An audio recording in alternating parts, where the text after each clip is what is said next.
ஓம் சக்தி அங்காளம்மா, ஓம் சக்தி அங்காளம்மா, ஓம் சக்தி அங்காளம்மா. உலகம் பிறக்க முன் ஒரு நாழி முன் பிறந்தால், கலியுகம் பிறக்க முன் கால்நாழி முன் பிறந்தால், சூரியன் சந்திரன் இல்லாத நாட்டிலே முந்தி பிறந்தால், மூவரை ஈண்டெடுத்தாள், செத்து பிழைத்தாள், சிவனுக்கே பாரியானால், மாண்டு விடைத்தாள், மறுரூபமான மாயசக்தி எங்கள் ஆதிசக்தி, எங்கள் அங்காள பரமேஸ்வரி. சிவசிவ என்கிற தீவினையாளர், சிவசிவ என்றிட தீவினை மாலும், சிவசிவ என்றிட தேவரும் ஆவார், சிவசிவ என்னை சிவகதிதானே. 5 கரத்தனை யானை முகத்தினை இந்திரன் இளம்பிரை போலும் ஏற்றினை, நந்தி மகந்தனை ஞானக் கொழுந்தினை புந்தியில் வைத்தடி போட்டுகின்றேனே. நீங்கள் பார்த்துங்கிறது உலக புகழ்பெற்ற அம்பத்தூர் சக்தி பீடங்களில் தலைமை பீடமாக இருக்கின்ற மேல்மலையின் அருள்மிகு அங்காள பரமேஸ்வரிய கோயிலை தான் பார்த்துட்ருக்கீங்க. இத்திருக்கோயில் மிகவும் பிரசித்தி பெற்ற தலம். அம்பத்தூர் சக்தி பீடங்களில் தலைமை பீடமாக இருக்குன்னா அப்போ எந்த அளவுக்கு இருக்குன்றதை பாருங்கள். மீனவ பருவராஜகுல மீனவ மக்கள் தான் இந்த கோயிலை வந்து நிர்வாகம் பண்ணுறது எல்லாமே வந்து. ஏன்னா அங்காளம்மன் ஆதி அங்காள பரமேஸ்வரி, அதாவது பார்த்திங்கன்னா ஆதி அங்காள பரமேஸ்வரினா அங்காள பரமனுடைய மெயின் தலம். இதுதான் வந்து ஆதி தலம்னு சொல்லுவாங்க. இதுக்கப்புறம் தான் மற்றது எல்லாமே அங்காளம்மன் கோயில் எல்லாமே. நீங்கள் அங்காளம்மன் கோயில் இல்லாத இடமே கிடையாது. எல்லா ஊருக்கு ஒரு அங்காளம்மன் இருக்கிறாங்க, வீட்டுக்கு ஒரு அங்காளம்மன் இருந்துகிட்ருக்காங்க. அவங்களாம் பாதுகாக்க வேண்டிய இடத்துல இருந்துகிட்ருக்கோம் நம்ம வந்து. ஏன்னா இன்றைக்கி வந்து அங்காளம்மனை பிடிச்சாதான் நம்ம வந்து கலியுக வாழ்க்கை சிறப்பாக போகும். ஏன்னா பிறவி என்பது என்ன என்பதை நம்ம தெரிஞ்சுக்கணும். முப்பிறவி என்ன நம்ம வந்து சொல்லுவாங்க, போன ஜென்மத்தில் நீ என்ன பாவம் பண்ணியோ அதான் நீ அனுபவிச்சிருக்க அப்படின்னு சொல்லுவோம். அப்போ வந்து ஏதோ ஒரு விஷயத்தை நம்ம அந்த இடத்துல சொல்கிறோம். ஆனால் பிறவி இருக்குதா இல்லையான்றது இன்றைக்கும் நிறைய பேர் சந்தேகத்தில் தான் இருக்குது. ஆனால் நிச்சயமாக இருக்குது. ஏன்னா வந்து ஒரு பிறவி எடுக்கும்போது நம்ம என்ன அவதாரம் எடுத்திருக்கோம், நமக்கு என்ன பிரச்சனை, நமக்கு என்ன தேவைகள் இருக்குது, நம்ம தேவைகள் சரியாக கிடச்சிருக்கா, வாழ்க்கை இன்பமாக போயிட்டுருக்கா இல்லை துன்பத்தில் தான் போயிட்டுருக்கான்னு சொல்லிட்டு பல பேரை நம்ம பார்த்துட்டுருப்போம். ஒரு வீட்டில் வந்து பார்த்தா நல்லபடியாக அனுபவிக்கிறவங்களும் இருக்கிறாங்க. அதே வீட்டில் பிறந்தவங்க பார்த்திங்கன்னா ரொம்ப கஷ்டமான சூழ்நிலை இருக்கிறவங்களையும் பார்க்குறோம். அதுக்கு என்ன காரணம் பார்த்தா கடைசியில் பார்த்தீங்கன்னா தலைவிதி தலையெழுத்து அப்படின்னு நிறைய பேர் சொல்லிகிட்டு இருக்கோம். ஆனால் ஏதோ ஒரு நம்மளுடைய அதாவது முன்பின் கர்மாவானது தொடர்ந்து வந்துக்கிட்டு இருக்கு. அதனால தான் வந்து பார்த்திங்கன்னா இன்றைக்கி பல பேர் துன்பங்கள் இருக்கிறதும் பார்க்குறோம், இன்பங்கள் இருக்கிறதும் பார்க்குறோம், தெய்வங்கள் அவங்க கூட இருந்து பேசுகிறதையும் பார்க்குறோம். ஒரு தெய்வம் மேலே சக்தி இல்லாமல் துஷ்ட சக்தியால் அவதிப்படுறவங்களையும் பார்த்துட்ருக்கோம். அதான் நீங்கள் பார்த்துட்ருக்கீங்க. அம்மா அவங்க மேலே இருக்கிறாங்க, அளவு போகிறதுக்காக வந்திருக்காங்க, அருள்வாக்கு கொடுக்கறதுக்காக வந்திருக்காங்க. இதுமாரி பார்த்தீங்கன்னா மாசி மாதம் திருவிழாவில் எக்கச்சக்கமான பேர்கள் இருந்திருக்காங்க. ஏன்னா அம்மா அவங்க மேலெலாம் இருக்கிறாங்க. அம்மா ஆடிப்பாடி சந்தோஷப்படுத்தி இன்றைக்கி தெய்வ அருள் கிடைக்காதவங்க நிறைய பேர் இருந்துகிட்ருக்காங்க. அம்மானுஷ சக்தி உணர முடியாமல் நமக்கு மட்டும்தான் தெரியும், அந்த தெய்வ அருள் நம்மக்கிட்ட இருக்கிறது தெரியும், பேசுகிறது தெரியும். அதான் நீங்கள் பார்த்துட்ருக்கீங்க. அம்மாவை வர்ணிக்கிறோம், அழைக்கிறோம், அழைச்சி அதுக்கப்புறம் அளவு போடுவோம். நிறைய பேருக்கு வந்து அம்மா இருந்துகிட்ருக்காங்களே தவிர அளவு போடுறது என்னென்னு தெரியாமல் இருக்குது. நாவில் வந்து அளவு போடுறது, அதுதான் வந்து எதுக்கு அந்த நாவில் அளவு போடுறோன்னு சொன்னால் அம்மாவை வந்து நிரந்தரமாக்கிக்கிறது தான். ஏன்னா நம்ம வந்து இன்றைக்கி வந்து அம்மா வந்து ஏன் வந்திருக்காங்கன்னு எதனால் வந்திருக்காங்கன்றது அவங்க போக தான் தெரிய வரும் அந்த வீட்டில் வந்து. ஏன்னா சும்மா ஆட மாட்டாங்க. நீங்கள் வந்து பார்த்தீங்கன்னா வீட்டில் இருக்கிற சின்ன பெண்கள்லேருந்து பெரியவங்கள்லேருந்து எல்லாமே அம்மா இருந்துகிட்ருக்காங்க, ஆடிட்டுருக்காங்க. எதனால் வந்திருக்காங்கன்றது நமக்கு தெரியறதில்ல. ஒரு சிலர் பார்த்தோன்னா 48 நாள் விரதம் இருந்து அவங்க ட்ரை பண்ணி பார்க்குறாங்க, முயற்சி பண்ணி பார்க்குறாங்க, வரலை. ஆனால் ஒரு சிலருக்கு மட்டும் அந்த அம்மனுஷ சக்தியானது உள்ளே வந்துட்டுருக்கு. அது என்ன காரணம்னா அந்த வீட்டில் வந்து அவங்க பூஜைகள் சுத்தபத்தமாக க்ளீனாக வச்சுட்டு பூஜைகள்லாம் அதில் சிறப்பாக செய்வாங்க.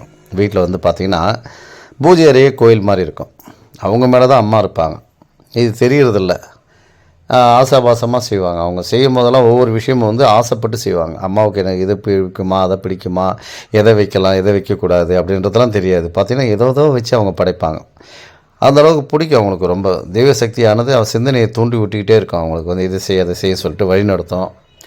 முன்கூட்டியே நடக்கிறத வந்து நமக்கு தெரியப்படுத்தும்.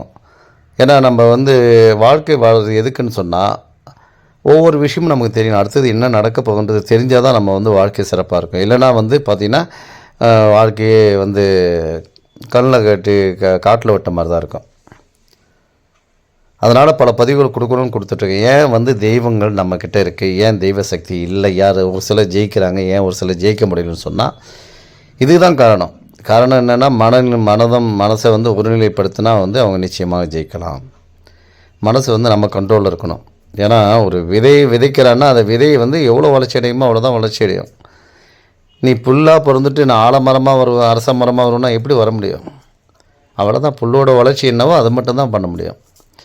மற்றவங்களை இன்றைக்கி வந்து போட்டி போட்டு பார்த்துட்ருக்கோம். அவங்க எப்படி இருக்கிறாங்க, அவங்க சொசைட்டியில் எப்படி இருக்கிறாங்க, இவங்க எப்படி இருக்கிறாங்க, இவங்கள மாரி நம்மளால் வர முடியாதுன்னு சொல்லிட்டு பார்த்தீங்கன்னா நிறைய பேர் இந்த கற்பனையிலே வந்து அவங்களுடைய வாழ்க்கை தரத்தை உயர்த்ததுக்காக ட்ரை பண்ணுறாங்க. துன்பத்தில் போய் முடியுது. அப்போ விதையோடைய இது என்ன, அந்த கருவோடைய வளர்ச்சி என்ன அப்படின்றது நம்ம தெரிஞ்சுக்கணும்.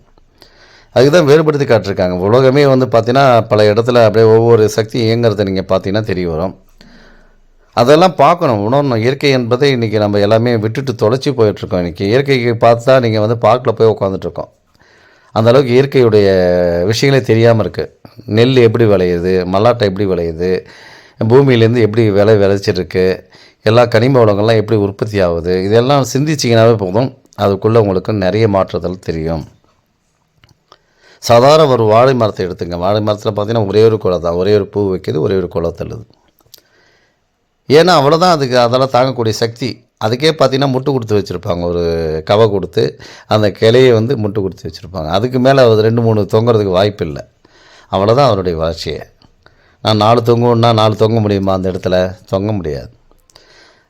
ஒரு ஆலமரத்தை பார்க்குறோம், ஆலமரத்து பழத்தை பார்த்தா சின்னதாக இருக்குது. இவ்வளோ சின்ன விதைகளை எந்த அளவுக்கு அந்த சக்தி இருக்குது அதை நீங்கள் யோசனை பண்ணிங்கனாவே தெரியும். இவ்வளோ பெரிய மரம் ஆண்டவன் படைச்சிருக்கான். அந்த ஆண்டவன் படைத்த மரத்துலேருந்து பார்த்தீங்கன்னா சின்னதாக ஒரு விதை அளவுக்கு வந்து கடுகு அளவுக்கு வந்து அதுக்குடைய விதை இருக்குது. அதுக்கு சக்தி எப்படி அங்கே எங்கேருந்து வந்தது?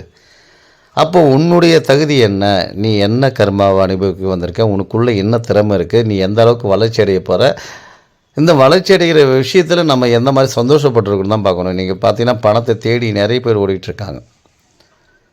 சித்தர்கள்லாம் வந்து பணத்தை தேடி ஆசைப்பட மாட்டாங்க. எதையுமே அவங்க சந்தோஷப்படுவாங்க. அதாவது பார்த்திங்கன்னா நமக்கு இல்லற வாழ்க்கைக்கு என்ன தேவையோ அது கிடைச்சா போதும் தான் அவங்க சந்தோஷப்படுவாங்க. இன்றைக்கி ஒரு சிலர் இருந்துகிட்ருக்காங்க, அதிகமாக ஆசைப்படாதவங்க, எனக்கு இது போதும் அப்படின்ற மாதிரி.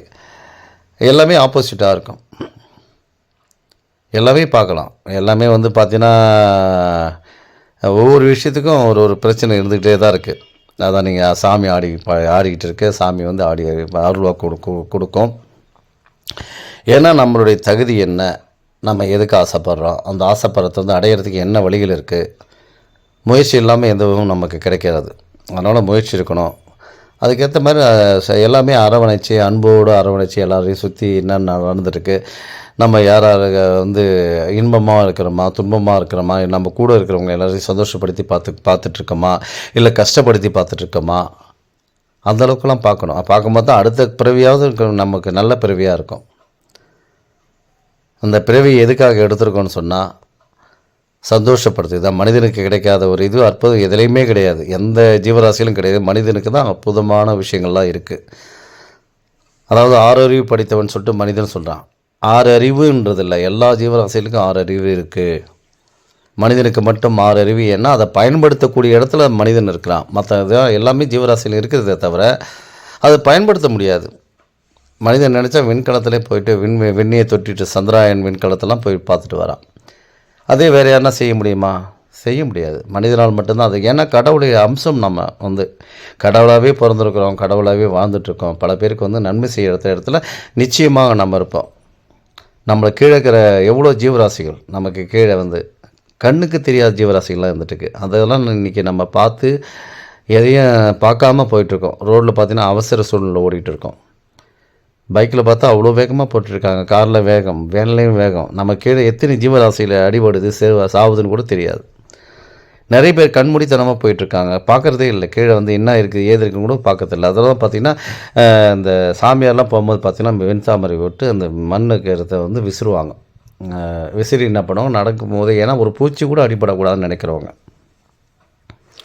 சாதாரணமாக ஒரு வீடு கட்டணும்னா பூமி பூஜை போடுறோம். எதுக்கு பூமி பூஜை போடுறோம்? அது கீழே இருக்கிற அடித்தளத்தில் இருக்கிற ஜீவராசிலாம் எதுவுமே சாகக்கூடாது, நல்லா இருக்கணும். நம்மளால் வந்து அது வந்து அந்த பூமி பூஜை ஏற்றுக்க ஜீவராசிகள் எல்லாமே ஒதுக்கி கொடுத்துருன்னு சொல்லிட்டு தான் நம்ம பூமி பூஜை போட்டு தான் அப்புறம் வீட்டு வேலையை ஆரம்பிக்கிறோம். அதனால் வந்து நமக்கு கண்ணு முன்னாடி எத்தனோ பேரை வந்து நம்ம சாகடிச்சிட்ருக்கோம், கொண்டுகிட்டு இருக்கோம். இதெல்லாம் பார்த்தாவே போதும். அதுங்க அன்பு அரவணைச்சா போதும். அதுக்கு தேவையானது நம்ம தொண்டு செஞ்சால் போதும். உங்களுக்காக என்ன செய்ய முடியுமோ ஜீவராசிகளுக்கு செய்யுங்க, தான தர்மங்கள் செய்யுங்க அப்படின்னு சொல்லிகிட்டு இருக்கோம். ஏன்னா நிறைய பார்த்துட்ருக்க ஒவ்வொரு விஷயமும் வந்து அதான் அம்மா ஆடிட்டுருக்காங்க, அருள் பார்க்கலாம். நிறைய பேர் வந்து கேட்டுட்ருக்காங்க. டெய்லி பதிவு நம்ம கொடுத்தபடியே இருந்துகிட்ருக்கோம். இந்த மாதம் வந்து மாசி மாதத்தில் வந்து அமாவாசை ஊஞ்சல் தாளாட்டெலாம் கிடையாது. மாசியில் வந்து பார்த்திங்கன்னா சக்தி கரகம், மயான கொள்ள விடுறது, தீமிதி திருவிழா, தேர் வடம் பிடித்தெல்லாம் தொடர்ச்சியான பதிவுகள் வந்து 26ஆம் தேதியிலேருந்து தொடங்கி அடுத்த மாதம் 10ஆம் தேதியோட முடியுது. 26/2/2025 புதன்கிழமை தொடங்குது. 10ஆம் தேதி 3ஆவது மாதம் வந்து முடியுது. தொடர்ந்து 13 நாளும் தேர் திருவிழா நடக்கும். எல்லா ஊர்களிலும் திருவிழா நடப்பது வந்து இந்த மாசி மாதத்தில் அம்மனுக்காக. ஏன்னா இந்த உலகத்திலே வந்து முதல்ல தோன்றவங்க இவங்க தான். அதனால தான் வந்து நம்ம இந்த அம்மாவை வந்து நம்ம கைப்பிடிச்சோம்னா நிச்சயமாக நம்ம வாழ்க்கை தரத்தை உயர்த்த முடியும். இது தென்கைலாயத்தை நோக்கி தான் அம்மா உட்காந்துட்ருக்காங்க. சிவனும் இங்கே தான் தென்கைலாயத்தில் தான் இருக்கிறாரு. தென்னாடுடைய சிவனை போற்றி எந்நாட்டவருக்கும் இறைவா போற்றி. திருவண்ணாமலையில் தான் நான் உட்காந்துருக்கேன். ஆனால் எந்நாட்டுக்கும் நான் தான் முதல் கடவுள் அப்படின்னு சொல்கிறார்.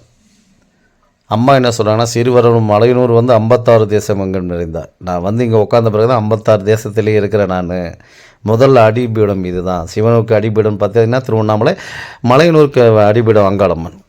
2 பேரும் நாங்கள் சேர்ந்து ஆட்சி பண்ணிகிட்ருக்கோம். அதனால தான் பார்த்திங்கன்னா பௌர்ணமியில் கிரிவலம் வந்தபடியே இருந்திருக்காங்க. மக்கள் கூட்டம் அதிகமாகிடுச்சு. எக்கச்சக்கமான கூட்டங்கள் பௌர்ணமிக்கு அப்படியே கிரிவலம் வர்றவங்க சுற்றி வந்துட்டுருக்காங்க.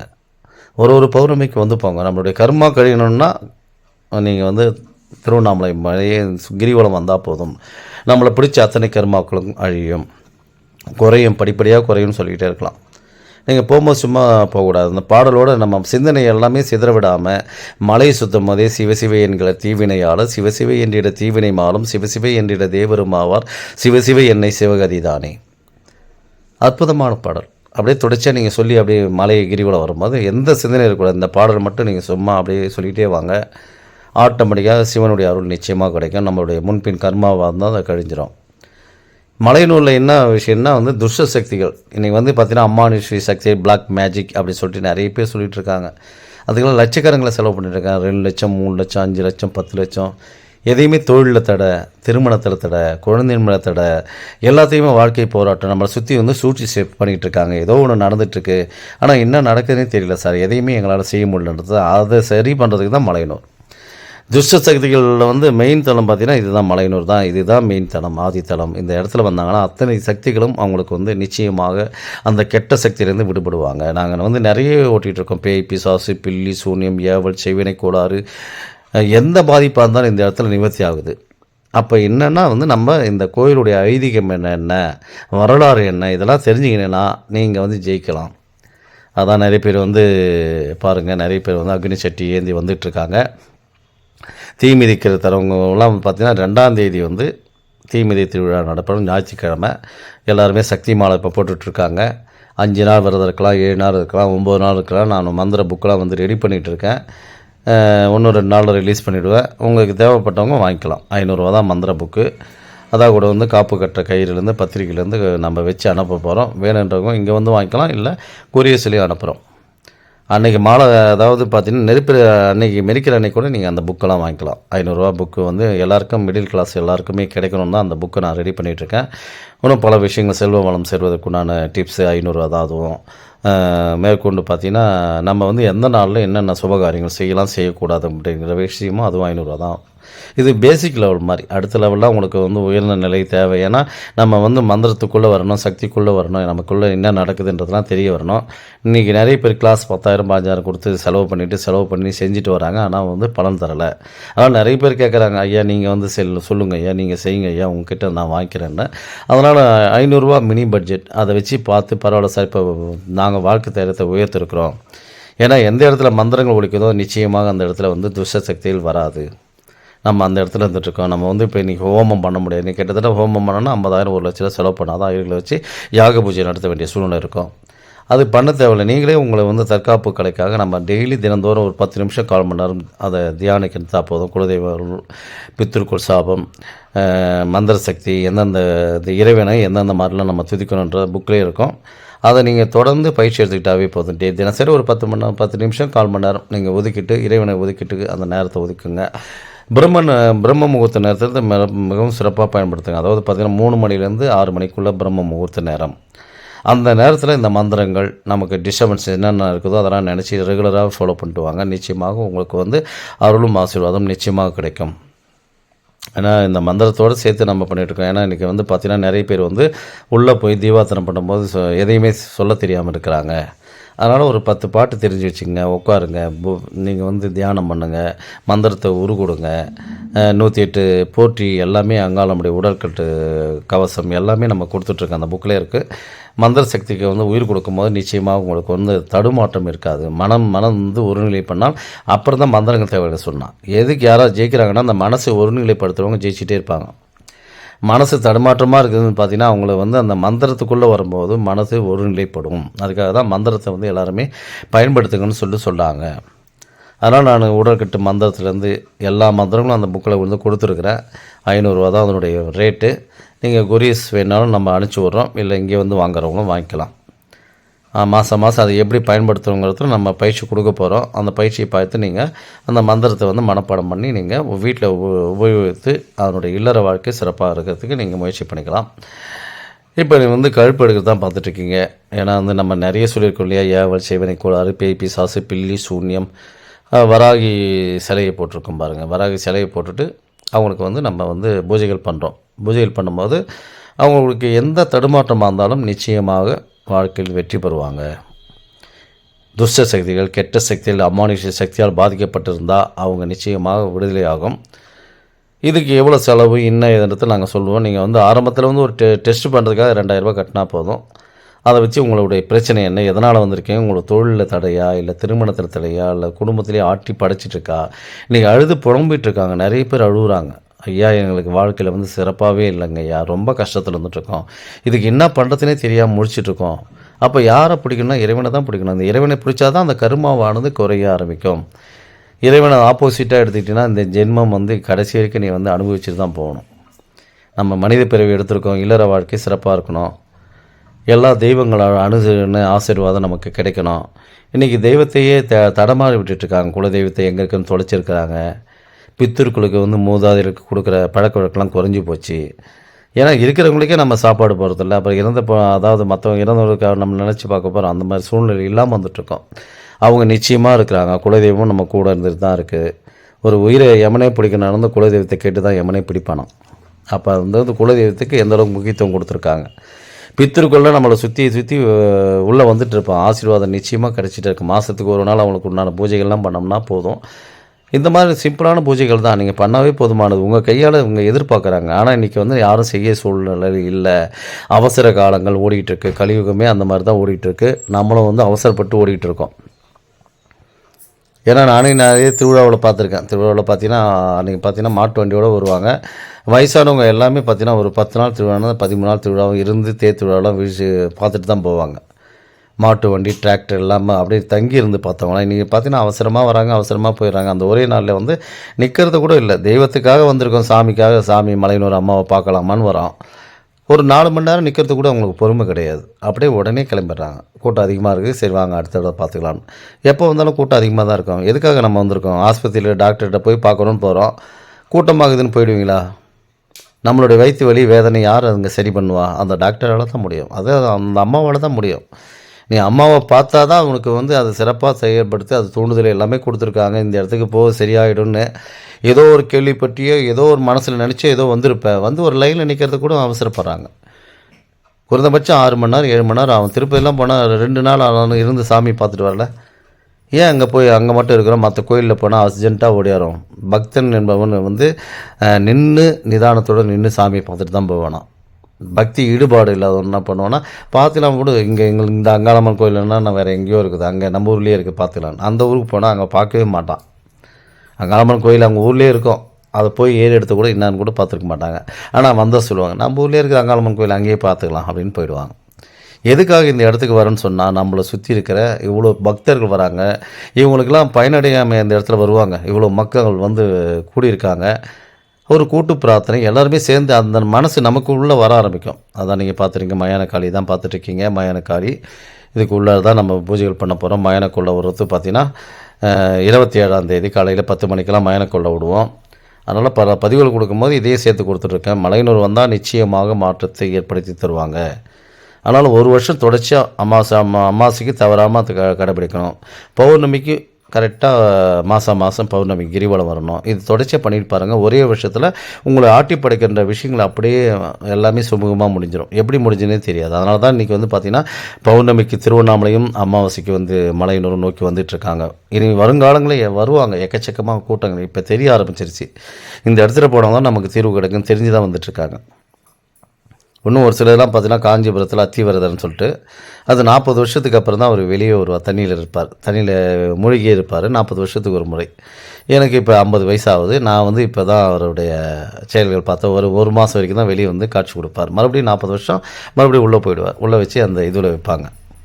அப்போ அடுத்து 80 வயசு 90 வயசில் நம்ம இருப்போமா இல்லையான்னு நமக்கே தெரியாது இல்லையா? அதெல்லாம் நிறைய பேர் பார்க்குறதுக்கு வந்துட்டுருக்காங்க. அடுத்தது திருப்பி நமக்கு வயசு இருக்குமோ இருக்காதோ சொல்லிட்டு அந்த மாதிரி இன்றைக்கி வந்து கும்பமேளா எல்லா இடத்துலையும் கலந்துக்கிறாங்க. எந்த இடத்துல அதாவது இந்த மகா சிவராத்திரின்னு சொல்லுவாங்க. சிவன் ராத்திரிக்கு உயர்ந்ததுன்னா இது மகா சிவராத்திரி தான் அவருடைய கையிலேருந்து கபாலமானது விடுதலை ஆடுதான். அவருக்கு ஆண்டவனுக்கே சோதனைனா நமக்கெல்லாம் எந்த மாதிரி சோதனை இருக்கும்? அதான் மயான காளி தான் பார்த்துட்ருக்கீங்க. இந்த மயானத்து காளிக்கு தான் திருவிழா பூஜை எல்லாமே பண்ணிகிட்ருக்கோம். அதனால் மாசி தேர் திருவிழாவில் எல்லாருமே கலந்துங்க. அம்மனுடைய ஆசீர்வாதம் நிச்சயமாக கிடைக்கும்.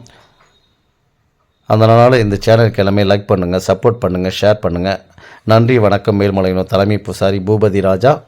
அதனால் காளியோடைய மந்திரக்கட்டு உடல் கட்டு மந்திரங்கள் எல்லாமே அந்த புக்கில் இருந்திருக்கும். ஓம் காளி பகவதி பைரவி என்னை எதிர்த்து வந்த இதயம் கட்டு கடுகவன பச்சையை கட்டு மிருகத்தை கட்டு ஓம் காளி ஓம் ருத்ரி ஓங்காரி ஆங்காரி அடங்களை கட்டினை சபையை கட்டு சத்ரு கட்டு எதிரியை கட்டு எங்கேயும் கட்டு சிங் வங் லங் லங் ஓம் சிவாய நம ஓம் ஸ்ரீம் க்ளீம் வாம நம சுவாகா.